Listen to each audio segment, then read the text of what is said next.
அவர் இவைகளை அவன் மேல் வரப்பண்ணி அவனை தப்ப விடாதிருப்பார். அவருடைய கைக்கு தப்பியோட பார்ப்பான். தப்ப விடாதிருப்பார் அப்படின்னா இங்கே நீ தப்பிக்கவே முடியாது, தப்பிக்க முடியாத அளவுக்கு நீ மாட்டிக்கிட்டேன்னு சொல்லுவல, அந்த மாதிரி ஒரு சுச்சுவேஷனில் எந்த சூழ்நிலை அந்த ஒரு தவறை செய்யும்பொழுது சொல்லிக்கிட்டே இருப்போம்.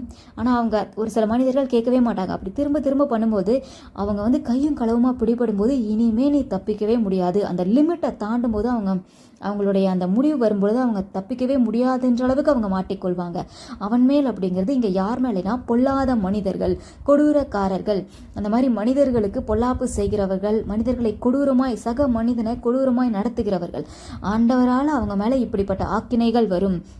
அவங்க எப்படி ஒரு பெருக்கத்திற்குள்ளாக இருந்தாலும், எவ்வளவு சொத்து சேர்த்து வச்சுருந்தாலும், எவ்வளோ பணத்தை குவித்து வைத்திருந்தாலும், அவங்களுடைய ட்ரெஸ் ஆகட்டும், நிறைய திங்ஸ் எவ்வளோதான் அவங்க சபதரித்து வைத்திருந்தாலும், அந்த எல்லாவற்றையும் அவங்க சேர்த்து வைத்திருந்தாலும் அது அவங்களுக்கு பிரயோஜனமாக இருக்காது. அவன் எப்படிப்பட்ட வீட்டை கட்டியிருந்தாலும் அது அவனுக்கு பிரயோஜனமாக இருக்காது. அவன் எவ்வளோ பெரிய ஐஸ்வர்யவானாக இருந்தாலும் அவனுக்கு வந்து அதை யூஸ் பண்ண முடியாது. அவன் நிம்மதியாக இருக்க மாட்டான். அவன் தன்னுடையதை தானே யூஸ் பண்ண முடியாத நிலமையில தான் அவன் இருப்பான். அவனுக்கு இருந்தும் அது பிரயோஜனம் இல்லாமல் தான் இருக்கும்.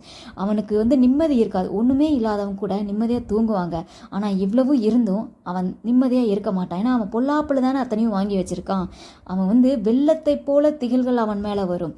ராக்காலத்தில் பெருங்காற்று வந்து அவனை அலைக்கழிக்கும். நிம்மதி இருக்காது, தூக்கமே வராது. அவங்களுக்கு ஒரு அலைக்கழிப்பாக இருக்கும். கொண்டல் காற்று மாதிரி அவன் வாழ்க்கை அலைந்து கொண்டே இருக்கும்.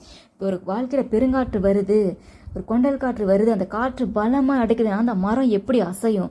நம்ம மனதும் நம்ம வாழ்க்கையும் இந்த மாதிரி பொல்லாத மனிதர்களுக்கு, கொடூரக்காரர்களுக்கு என்னதான் வெளி தோற்றதுக்கு அவன் அப்படியே பகட்டாக இருந்தாலும் உள்ளுக்குள்ளே அவங்களுக்கு நிம்மதியே இருக்காது.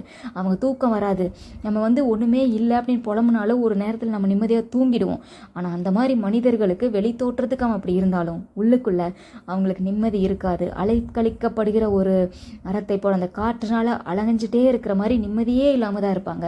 இது இந்த பொல்லாத மனிதர்களுக்கும் இந்த கொடூரக்காரர்களுக்கும் கர்த்தரிவிகளை அவர்கள் மேல் வர பண்ணுவார்னு சொல்லப்பட்டிருக்கு. நமக்கு இந்த நிலைமை வரக்கூடாது அப்படின்னா பொல்லாத காரியங்களுக்கு, அந்த கொடூரமான காரியங்களுக்கு நம்ம துணை போகக்கூடாது. அந்த மாதிரி நபர்களுக்கு நம்ம கூட்டாளிகளாக இருக்கக்கூடாது. நம்ம வந்து நம்ம வழிகளை சீர்தூக்கி பார்த்து நியாயமான செவ்வையான வழிகளை நடந்து கொள்ள வேண்டும். கொடூரமாய் நடக்கக்கூடாது. நம்ம அன்பாய் நடந்து கொள்ளணும். முடிந்த உதவிகளை மற்றவங்களுக்கு செய்யணும். நம்ம வந்து தவறான வழியில் எதையும் போய் பொல்லாப்பு செய்து மற்றவங்களுக்குரியதை நம்ம பறித்து கொள்ளக்கூடாது. பொல்லாப்புக்கு துணை போகக்கூடாது. கர்த்தருக்கு பயந்து அவருடைய வழிகளிலே நடக்க வேண்டும். அப்பொழுது கர்த்தர் இந்த தீங்குகளெல்லாம் நம்ம மேலே வர பண்ண மாட்டார். நம்மை ஆசீர்வதிப்பார். நம்ம அலைக்கழிய மாட்டோம். நிம்மதியாக இருப்போம்.